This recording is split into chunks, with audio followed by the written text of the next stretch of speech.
Mindy Show on Kids Place Live. And Tori, have you ever heard of a tumbling tumbleweed? Ah, yes, like in old cowboy movies when the two adversaries are going to face off in the town square outside of the saloon. There's always this strange little hairy grass ball that goes floating by. Yeah, woo-woo-doo-doo-doo. And it's just dry land, and a tumbleweed just goes off into the distance.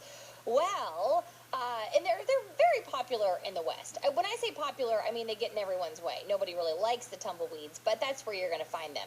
You will also find them in the land down under, known as Australia. And just a few days ago, Hillside, a suburb of Melbourne, Australia, had a big, hairy panic where apparently the winds got up to 68 miles per hour. That's as fast as a car would drive on a highway.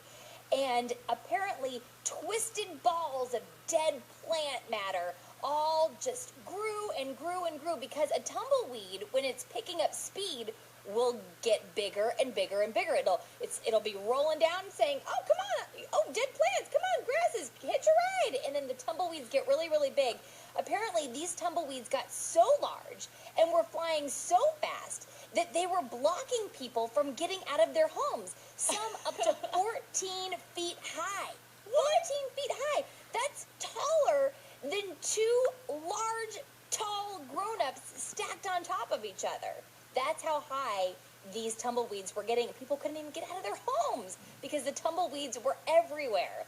And then, of course, the winds eventually died down and they were able to clear them out. But can you imagine just walking down the street in Melbourne, Australia? The winds are picking up and there are giant hairballs of plant matter flying around at you? Twice the size of you? 3 times the size of you? So in Australia, it doesn't get very cold. I imagine it doesn't snow a whole lot there. So do you think that kids in Melbourne, Australia, instead of building snow people, build tumbleweed people, and they stack tumbleweeds 1, 2, 3 on top of each other and put a hat on it? If they don't, they are missing a key opportunity. That is genius.